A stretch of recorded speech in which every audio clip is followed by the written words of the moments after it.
This is Cultural Debris with host Alan Cornett.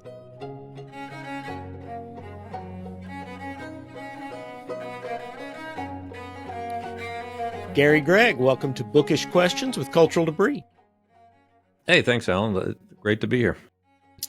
You have just published a new book through the McConnell Center. Tell us a little bit about that. Well, yeah, we published Kahlil Gibran's The Prophet. Now, here, when we published, meaning it's been in publication constantly for 100 years, actually, but we published our own edition for the 100th anniversary of the book in September of 2023. So The Prophet is a book that I've seen around. I mean, like you said, it's been around for a century. I've seen it, I don't know how many times. It's registered briefly, and I have completely dismissed it as anything I would be interested in. So why were you interested in it, and why should I be interested in it? Yeah, what's interesting, I probably would be in the same boat, and I was for most of my life with you on that, Alan. And maybe 5 years ago or so, one of my students, who happened to be a senior at the time, asked me if I would read The Prophet with her and have a conversation about it, because it was really meaningful to her. And I came up with a better idea, I thought, and that is, why don't we just get the whole senior class together? You're recommending this book; it's short, and we will do our final seminar of their undergraduate career with me on that topic here at the McConnell Center. So we did it, and I can't say as I understand the book or all of it, but it is poetry, so it's open for interpretation, I think. But it was really powerful and really good, and there's some really great lessons, I thought, in it. And so then I started every year using it as the final seminar for our McConnell scholars when they're seniors ready to graduate. And it's short. It is a poem. I think it is open to interpretation, which makes it somewhat difficult, actually, I think, to read as somebody trained like me as a political scientist, looking for the bottom line, looking for the lesson. And you have to really work and ferret it out. But I think that's partly what makes it so valuable to read. So this year, then, I was preparing for that seminar in the spring, and I was sitting down, and I was having a beverage in my study at home and reading it. And I happened to be texting a friend, and I texted some passages to them and said, "What do you think about this?" And it just became a beautiful evening. And during that evening, as I'm wrestling with the text, I said, "I wonder when this was published," because I really didn't know. And I looked it up, and it was September 2020 or 1923. And I said, "Wow, there's a 100th anniversary coming up." And then I tooled around a little bit and saw it's in the public domain, of course. And I didn't see anybody else. I saw a lot of people doing a lot of programs on it all around the world, but I didn't see a 100th anniversary edition. So I decided to set out and make it our own, and then use it in my programming, make it available to the public, but also use it in my programming here at the McConnell Center in perpetuity.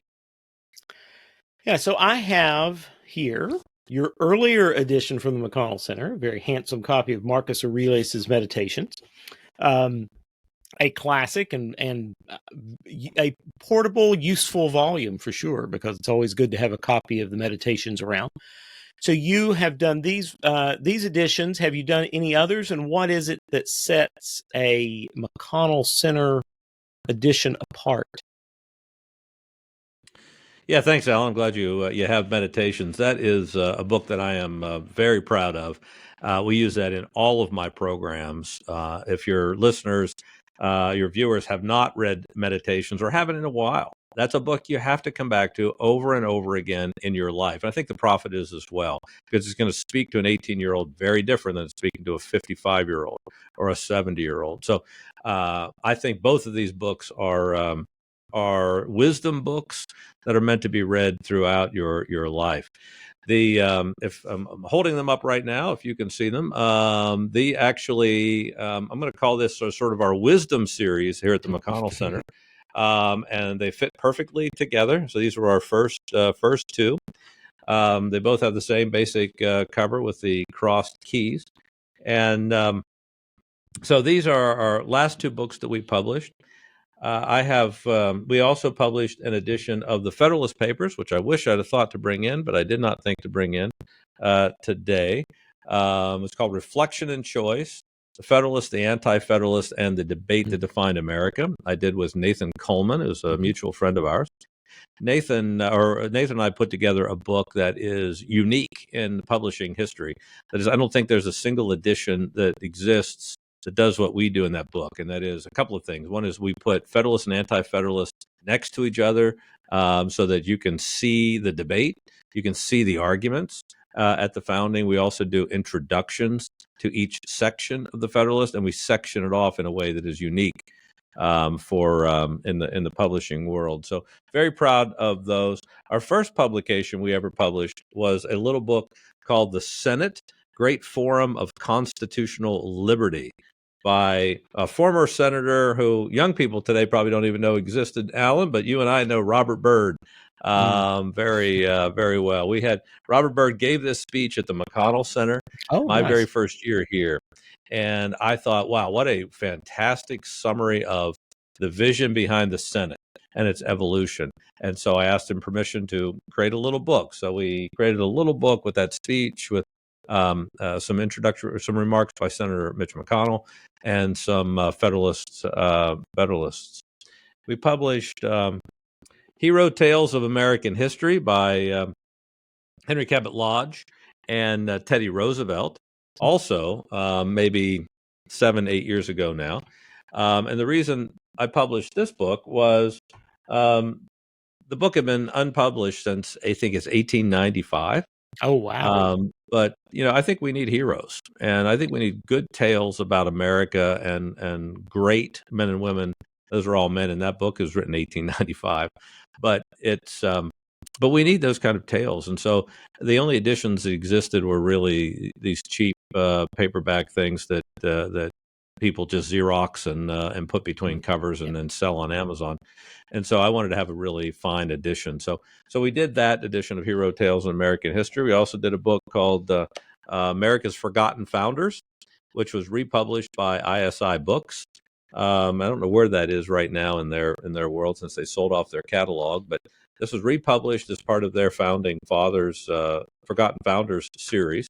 And in this, we profile the top 10, we say, of the founders that were influential in America, but have largely been forgotten in the 21st century. So we try to look at niches here and there where we have targets of opportunity, where we can serve our students, our military that I work with, teachers that I work with, and so somewhat there's no rhyme or reason to them, except maybe the last two, Marcus Aurelius and Kahlil Gibran.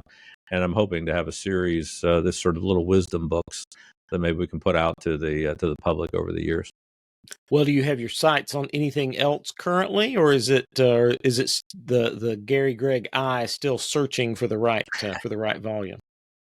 Yeah, we've got several that have been sort of sitting around for a while, and to do these, I need some money, and I also need the time, and those are two things that are hard to come by. But I want to do a small essential, the very, very essential George Washington. William B. Allen did a fantastic book that I've used for 30 years now. By Liberty Fund, published by Liberty Fund, which I think is called The Essential George Washington. And I want to distill that down to the essential George Washington. So maybe 120 pages or something like that of the documents that really either fundamentally influenced George Washington or were his letters and speeches and documents from his life that will tell the story of his life. So you not only have brought out various books, but you yourself have published some books of your own. I mean, not you have published them, but they have been published. So do you have anything in that Gary Gregg himself is working on for the future? Yes, if crossing my fingers right now. I have published two previous young adult novels that take place in Scotland, and one's called The Sporran, and one is called The Iona Conspiracy. And it's been quite a while since I have. I've been sitting on a book, and for a long time now. I finally finished it, and it's been through the editorial process, which is always a painful process. I hate that part of it. Love the writing part. Hate the editing part when your editor tells you should say it differently. Right. But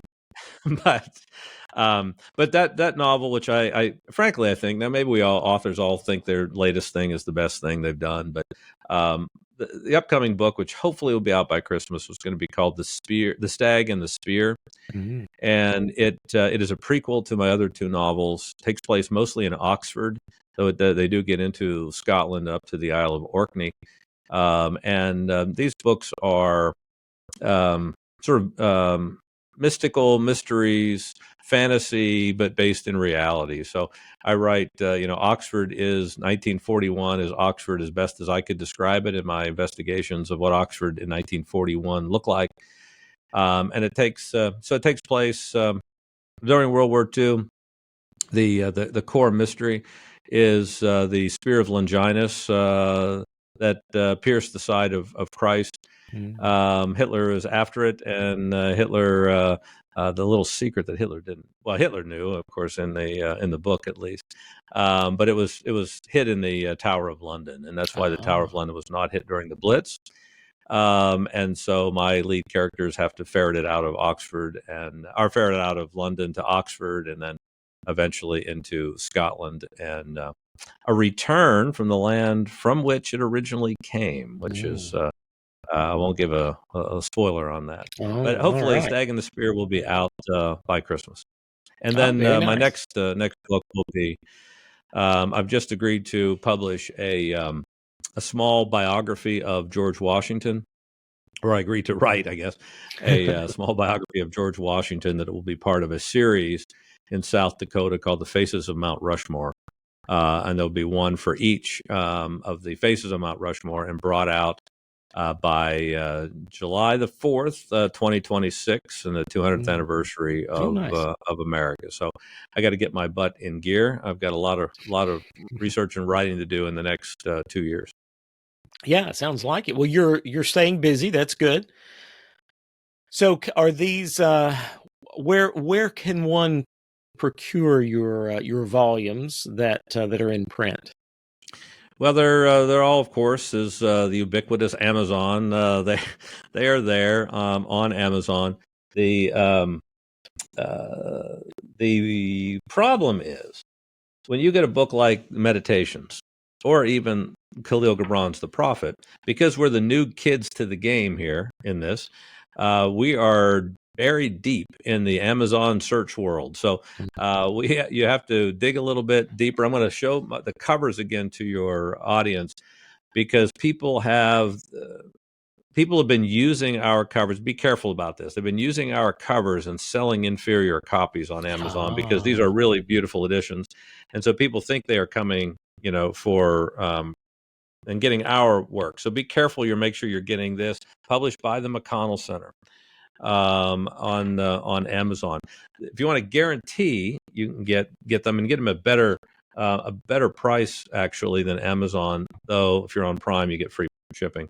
But I go to butlerbooks.com. Okay. Butler Books is a local publisher here in Louisville, Kentucky, and they do beautiful editions, as you can see by my work showing you them there. And we try to sell at a reasonable price. So we try we're not in this to make money on it. I don't make a dime on these books. We're just trying to get good works out to the public and encourage people to read. So you can buy them at butlerbooks.com. You can buy them at a discount. And anyway, and you can guarantee you're getting our editions. Accept no substitutes. Indeed. Gregg, thank you for being on Bookish Questions. Thank you, Alan. It was really a privilege. Thanks for the work you're doing.